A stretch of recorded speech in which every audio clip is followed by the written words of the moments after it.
आप कौन हो? हम हरियाणा के युवा हैं। डैलस में क्या कर रहे हो? हरियाणा से हम भाग के गए।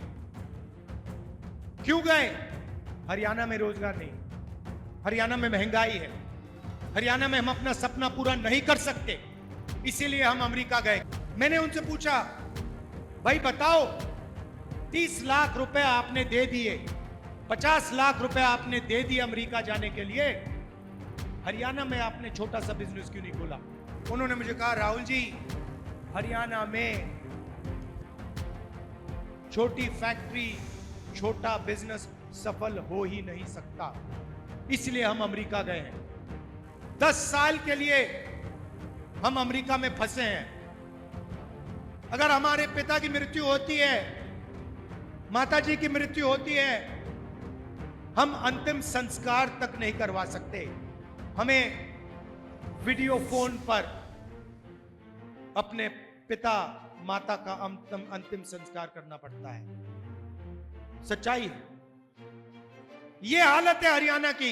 एक तरफ अमेरिका में हरियाणा के युवा, हरियाणा के भविष्य अमेरिका में बैठे हैं क्योंकि उनको हरियाणा में रोजगार नहीं मिल सकता।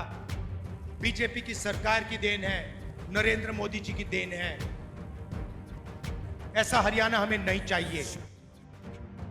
हरियाणा विधानसभा चुनाव को लेकर राहुल गांधी जनसभाएं कर रहे हैं। इस बीच सोनीपत के गोहाना में एक रैली को संबोधित करते हुए कांग्रेस सांसद और विपक्ष के नेता राहुल गांधी ने कहा कि नरेंद्र मोदी ने हरियाणा को बेरोजगारी का केंद्र बना दिया है। हाल ही में मैंने डलास अमेरिका का दौरा किया।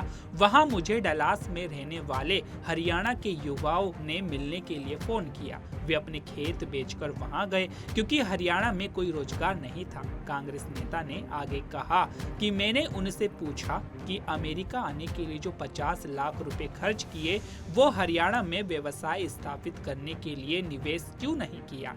तो उन्होंने बताया कि हरियाणा में 50 लाख रुपए में कुछ नहीं हो सकता। उन्होंने कहा कि अगर परिवार में कोई दुर्भाग्यपूर्ण घटना घटती है तो वे अपने परिवार के पास वापस नहीं जा सकते हैं और केवल वीडियो कॉल पर ही परिवार से जुड़े रह सकते हैं। घर पर लोग ये नहीं मानते कि हम अमेरिका में अच्छा कर रहे हैं। डैलस गया, डैलस में मुझे कहते हैं, भैया हम आपसे मिलना चाहते हैं। आप कौन हो? हम हरियाणा के युवा हैं। डैलस में क्या कर रहे हो? हरियाणा से हम भाग के गए। क्यों गए? हरियाणा में रोजगार नहीं, हरियाणा में महंगाई है, हरियाणा में हम अपना सपना पूरा नहीं कर सकते, इसीलिए हम अमेरिका गए। कैसे गए? खेत बेचकर, 50 लाख रुपए देकर, कर्जा लेकर गए। कहां से गए?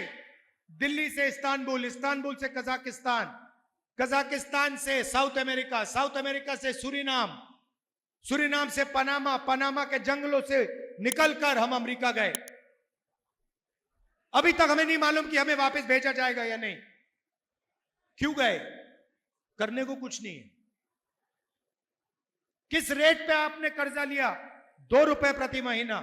मैंने उनसे पूछा, भाई बताओ, 30 लाख रुपए आपने दे दिए, 50 लाख रुपए आपने दे दिए अमेरिका जाने के लिए, हरियाणा में आपने छोटा सा बिजनेस क्यों नहीं खोला? हरियाणा में आपने दुकान क्यों नहीं खोली? हरियाणा में आपने छोटी फैक्ट्री क्यों नहीं खोली? उन्होंने मुझे कहा, राहुल जी, हरियाणा में छोटी फैक्ट्री, छोटा बिजनेस सफल हो ही नहीं सकता, इसलिए हम अमेरिका गए हैं। उसके बाद कहते हैं, राहुल जी एक काम कीजिए हमारे लिए। मैंने कहा क्या? कहते हैं, राहुल जी हम अपने परिवार से नहीं मिल सकते। 10 साल के लिए हम अमेरिका में फंसे हैं। अगर हमारे पिता की मृत्यु होती है, माता जी की मृत्यु होती है, हम अंतिम संस्कार तक नहीं करवा सकते। हमें वीडियो फोन पर अपने पिता माता का अंतिम संस्कार करना पड़ता है।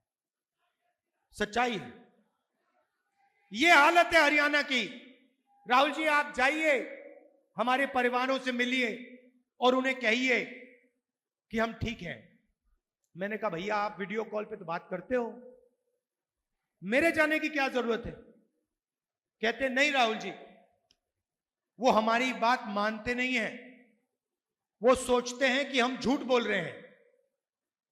आप जाके उन्हें बताइए कि हम ठीक हैं, हम अकेले हैं, सपना पूरा करने के लिए आए हैं, मगर ठीक है। मैं वापस गया, सुबह सुबह करनाल गया, 20-25 परिवारों से मिला। अजीब सी बात है, वीडियो कॉल पर, कंप्यूटर पर, एक तरफ अमेरिका में हरियाणा के युवा, हरियाणा के भविष्य अमेरिका में बैठे हैं क्योंकि उनको हरियाणा में रोजगार नहीं मिल सकता। दूसरी तरफ उनके परिवार। बातचीत चल रही थी, मैं सवाल पूछ रहा था। एक मां मुझे बता रही थी कि उसके बेटे को हर रोज अमेरिका में कोई आके पीटता है, एक्सीडेंट हो गया उसका, पेट की सर्जरी हुई, चल नहीं पाता है, खा नहीं पाता है, वो उसको देख नहीं पाई, मिल नहीं सकती उससे। और जब ये बातचीत कर रहे हैं, एकदम से एक चीख उठती है, चिल्लाता हुआ बच्चा भागता है कंप्यूटर के पास, कंप्यूटर को ऐसे पकड़ता है, चिल्लाता है, पापा पापा पापा वापस आओ, वापस आओ पापा, वापस आओ। पापा देखते हैं उसको, मुस्कुराते हैं। रोना चाहता है क्योंकि वो अपने बच्चे को 10 साल के लिए नहीं देखेगा, मगर हरियाणा के लोगों के जैसे, कांग्रेस के हमारे जो कार्यकर्ता है वैसे, दिल के अंदर दर्द है, मगर चेहरे पे आंसू नहीं दिखेंगे, चेहरे पे मुस्कान नहीं दिखेगी। वैसे ही वो युवा रोते हुए बच्चे को कहता है, बेटा घबराओ मत, सब कुछ ठीक है, वापस आ जाऊंगा। अपने बच्चे से उसको झूठ बोलना पड़ता है, वापस नहीं आएगा, 10 साल के लिए वापस नहीं आ सकता है। बीजेपी की सरकार की देन है, नरेंद्र मोदी जी की देन है। ऐसा हरियाणा हमें नहीं चाहिए। यहां पे अदानी जी के लिए, अंबानी जी के लिए, अरबपतियों के लिए सब कुछ होता है,